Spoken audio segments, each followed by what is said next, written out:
Hello viewers, welcome to Tamil electrical info. இந்த வீடியோவில் நாம் என்ன வந்து பார்க்க போகிறோம் அப்படின்னா, நம்மளோட வீடுகளில் இருக்கக்கூடிய அந்த இபி எனர்ஜி மீட்டரில் வந்து பார்த்தீங்கன்னா, நம்ம எவ்வளோ கரண்ட் வந்து நம்ம கன்சியூம் பண்ணுறோம் அப்படிங்கிறதுக்கான ஒரு ரீடிங் வந்து பார்த்தீங்கன்னா ஓடிட்டுருக்கும். ஸோ அது பக்கத்துலேயே வந்து எம்டி அப்படிங்கிற ஒரு ரீடிங் வந்து பார்த்தீங்கன்னா மெஷர் பண்ணிகிட்ருக்கும். ஸோ இந்த எம்டி அப்படிங்கிறது வந்து என்ன? இப்போ எம்டிங்கிறதோட ஃபுல் ஃபார்ம் என்னென்னா மேக்ஸிமம் டிமாண்ட் அப்படிங்கிறது. ஸோ இந்த மேக்ஸிமம் டிமாண்ட் அப்படிங்கிறது என்ன? இது ஏன் வந்து இபி மீட்டரில் வந்து பார்த்தீங்கன்னா அது ஒரு ரீடிங்காக வந்து கன்சியூம் ஆகுது. ஸோ இந்த மாதிரியான சந்தேகங்கள் எல்லாமே வந்து பார்த்தீங்கன்னா இந்த வீடியோவில் வந்து பார்த்தீங்கன்னா டீட்டெயிலாக நம்ம வந்து பார்க்கலாம். ஒரு சப்ஸ்கிரைபர் வந்து இந்த கொஸ்டின் வந்து கேட்டிருந்தாங்க. ஸோ மேக்ஸிமம் டிமாண்ட்னா என்ன, அதை பற்றி வந்து வீடியோ போடுங்க அப்படின்னு சொல்லியிருந்தாங்க. ஸோ அதுக்காக தான் இந்த வீடியோ வந்து மேக் பண்ணுறேன். ஸோ வீடியோ வந்து பார்த்தீங்கன்னா ஸ்கிப் பண்ணாமல் பாருங்கள். வாங்க வீடியோக்குள்ளே போகலாம்.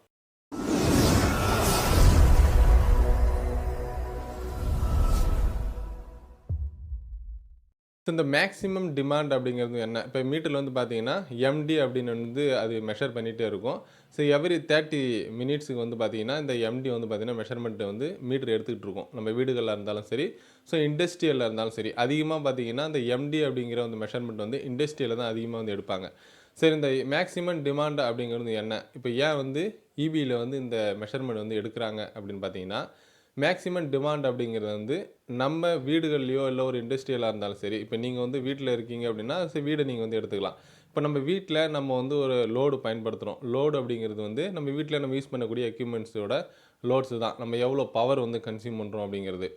இப்போ ஒவ்வொரு எக்யூப்மெண்ட்டுக்கும் ஒரு பவர் கெப்பாசிட்டி வந்து இருக்கும். ஸோ இது எல்லாத்தையும் டோட்டலாக நம்ம வந்து கால்குலேட் பண்ணோம் அப்படின்னா டோட்டல் லோடு நம்ம எவ்வளோ பவர் கன்சியூம் பண்ணுறோம் அப்படிங்கிறது தான் வந்து மீட்டரில் வந்து கேடபிள்யூஹெச் ரீடிங்கில் வந்து பார்த்திங்கன்னா ஓடும்.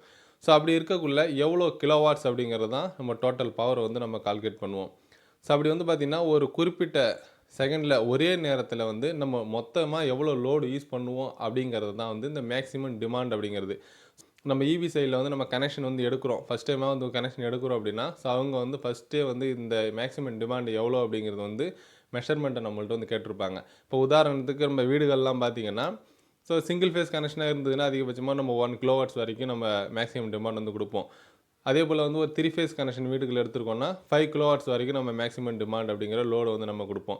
அந்த 5 கிலோவாட்ஸுக்கு மேலே போகுது அப்படின்னா நம்ம 3 ஃபேஸ் கனெக்ஷன் தான் வந்து எடுப்போம். ஸோ இதை நீங்கள் வந்து வெரிஃபை பண்ணிக்கணும் அப்படின்னா டிஎன்இபியோட ஆன்லைன் வெப்சைட்டில் போனீங்கன்னா ஸோ அதில் ஒரு ஐடி உங்களுக்கு கிரியேட் பண்ணி ஸோ அது உள்ள வந்து உங்களோட கன்சியூமர் நம்பரை போட்டு உங்களோட அக்கௌண்ட்டில் வந்து நீங்கள் வந்து டோட்டலாக உங்களோட டீட்டெயில் வந்து நீங்கள் பார்த்துக்கலாம்.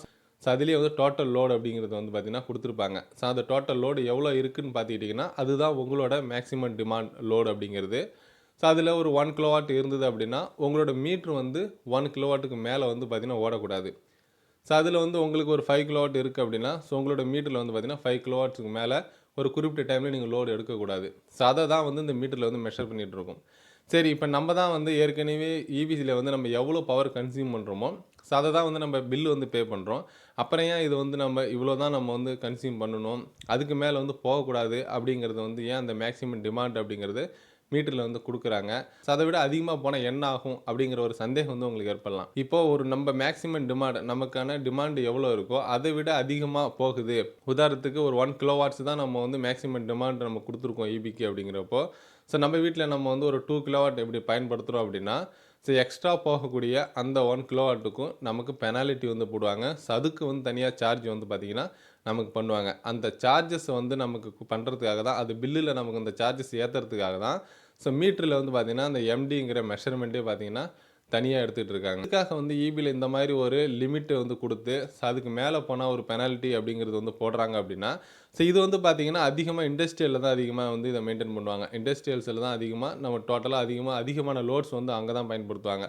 உதாரணத்துக்கு ஒரு 500 கிலோவாட்ஸு 700 கிலோவாட்ஸ் அப்படின்ட்டு ஸோ இண்டஸ்ட்ரியலில் தான் அதிக மிஷினரிஸ் ரன் ஆகிறதுனால ஸோ அதிகமான பவர் கன்சியூம் பண்ணுறதுனால அவங்களுக்கு தான் வந்து மேக்ஸிமம் டிமாண்டை ஸோ அதிகமாக வந்து பார்த்திங்கன்னா இபி சைட்லேருந்து நோட் பண்ணுவாங்க. ஸோ நம்ம வீடுகளில் பார்த்திங்கன்னா அதிகமாக அதை நோட் பண்ண மாட்டாங்க. இருந்தாலும் அது ஒரு லிமிட்டாக வந்து எதுக்கு வந்து மெயின்டைன் பண்ணுறாங்க அப்படின்னா ஸோ அதுக்கு விட அதிகமாக நம்ம யூஸ் பண்ணக்குள்ளே என்ன ஆகுது அப்படின்னு பார்த்தீங்கன்னா ஸோ நமக்கு கிடைக்கக்கூடிய அந்த பவர் சப்ளை அப்படிங்கிறது பார்த்திங்கன்னா இபிலேருந்து தான் நமக்கு வந்து கிடைக்குது. ஸோ அது எங்கேருந்து வருது அப்படின்னா ஒரு நம்ம ஊர்களில் இல்லைன்னா கிராமங்களில் ஸோ ஒரு ஏரியாவுக்கு வந்து பார்த்திங்கன்னா டிஸ்ட்ரிபியூஷன் டிரான்ஸ்ஃபார்ம்ஸ் வந்து பார்த்திங்கன்னா பயன்படுத்துவாங்க. ஸோ அது மட்டும் இல்லாமல் அதுக்கு முன்னாடி பவர் எங்கேருந்து கிடைக்குதோ ஸோ அங்கே இருக்கக்கூடிய டிரான்ஸ்ஃபார்மர்ஸ் இது எல்லாமே பார்த்திங்கன்னா ஒரு எக்யூப்மெண்ட்ஸ், ஒரு எலக்ட்ரிக்கல் எக்யூப்மெண்ட்ஸ். இப்போ நம்ம வீட்டில் நம்ம பயன்படுத்தக்கூடிய ஒரு எக்யூப்மெண்ட்ஸுக்கு எல்லாத்துக்கும் எப்படி வந்து இவ்வளோ தான் லோடு கெப்பாசிட்டி இருக்கோ அதே போல் தான் இந்த டிரான்ஸ்ஃபார்மர்ஸுக்கும் பார்த்திங்கன்னா இவ்வளோ தான் லோடு அதுலேருந்து எடுக்க முடியும் அப்படிங்கிற ஒரு கெப்பாசிட்டி வந்து இருக்கும். பொதுவாக டிரான்ஸ்ஃபார்மர்ஸ் வந்து கேவிஏவில் தான் வந்து பார்த்திங்கன்னா மெஷர் பண்ணுவாங்க. ஸோ ஒரு இவ்வளோ கேவியை தான் வந்து எடுக்க முடியும் அப்படிங்கிற ஒவ்வொரு டிரான்ஸ்ஃபார்மருக்கும் ஒரு கெப்பாசிட்டி வந்து இருக்குது. அதனால் ஒரு டிரான்ஸ்ஃபார்மர்லேருந்து ஒரு குறிப்பிட்ட ஏரியாவுக்கு வந்து சப்ளை வந்து கொடுக்கக்குள்ள ஸோ அந்த டோட்டல் ஏரியாவில் எவ்வளோ வந்து லோடு வந்து பார்த்திங்கன்னா டோட்டலாக செலவாகும், அது கன்சியூம் ஆகும் அப்படிங்கிறது வந்து ஈபிக்கு தெரியணும். ஸோ அப்போ தான் வந்து அந்த டிரான்ஸ்ஃபார்மர் அந்த டோட்டல் லோடை விட ஒரு குறிப்பிட்ட பர்சன்ட் அதிகமான லோடு கெப்பாசிட்டியில் டிரான்ஸ்ஃபார்மரை அவங்க வந்து அங்கே பொருத்த முடியும். ஸோ அப்படி தெரியணும் அப்படின்னா இதே போல் நம்ம வந்து எவ்வளோ ஒரு வீடுகளில் நம்ம வந்து பயன்படுத்துகிறோம் அப்படிங்கிறத வந்து மெஷர்மெண்ட்டு பார்த்திங்கன்னா எடுக்கணும். ஸோ அதுக்காக தான் ஃபஸ்ட்டே வந்து எவ்வளோ லோடு அப்படிங்கிறத நம்ம கனெக்ஷன் எடுக்கக்குள்ளேயே நம்மள்ட்ட வந்து கேட்டு தெரிஞ்சுப்பாங்க. ஸோ அதை லோடை தான் வந்து பார்த்திங்கன்னா மெயின்டைன் பண்ணுவாங்க. நம்ம வந்து ஒரு குறிப்பிட்ட நேரத்தில் அதிகமான லோடு வந்து நம்ம சடனாக வந்து பயன்படுத்துகிறோம் அப்படின்னா ஸோ அது வந்து எங்கே அஃபெக்ட் பண்ணும் அப்படின்னு பார்த்திங்கன்னா அந்த டிரான்ஸ்ஃபார்மரில் தான் வந்து அஃபெக்ட் பண்ணும். ஸோ அப்படி இருக்கக்குள்ள அந்த டிரான்ஸ்ஃபார்மர் வந்து பழுதாகிறது நிறைய வாய்ப்புகள் இருக்குது. இப்போ நான் சொல்கிறது உங்களுக்கு புரியும்னு நினைக்கிறேன். ஸோ இந்த மேக்ஸிமம் டிமாண்ட் அப்படிங்கிற கான்செப்டே வந்து பார்த்திங்கன்னா இதனால தான் வந்து உருவாக்கியிருக்காங்க. ஸோ இந்த வீடியோவில் உங்களுக்கு இந்த மேக்ஸிமம் டிமாண்ட் அப்படிங்கிறது என்ன, இது ஏன் வந்து இந்த இபி மீட்டரில் வந்து பார்த்திங்கன்னா ஓடிட்டுருக்கு அப்படிங்கிறது வந்து உங்களுக்கு புரிஞ்சிருக்குன்னு நினைக்கிறேன். ஸோ இந்த வீடியோ உங்களுக்கு பிடிச்சிருந்தனா லைக் பண்ணுங்கள், உங்கள் ஃப்ரெண்ட்ஸ்களுக்கு ஷேர் பண்ணுங்கள். தமிழ் எலக்ட்ரிக்கல் சேனல் இது வரைக்கும் சப்ஸ்கிரைப் பண்ணுவாங்க. பக்கத்தில் பெல் ஐக்கான் கிளிக் பண்ணி வச்சுக்கோங்க. அப்போ தான் நான் அப்லோட் பண்ணுற எலக்ட்ரிக் சம்பந்தமான வீடியோ உங்களுக்கு உடனே கிடச்சிட்ருக்கும். ஸோ அடுத்த ஒரு நல்ல வீடியோவில் சீக்கிரமாக சந்திக்கலாம். நன்றி, வணக்கம்.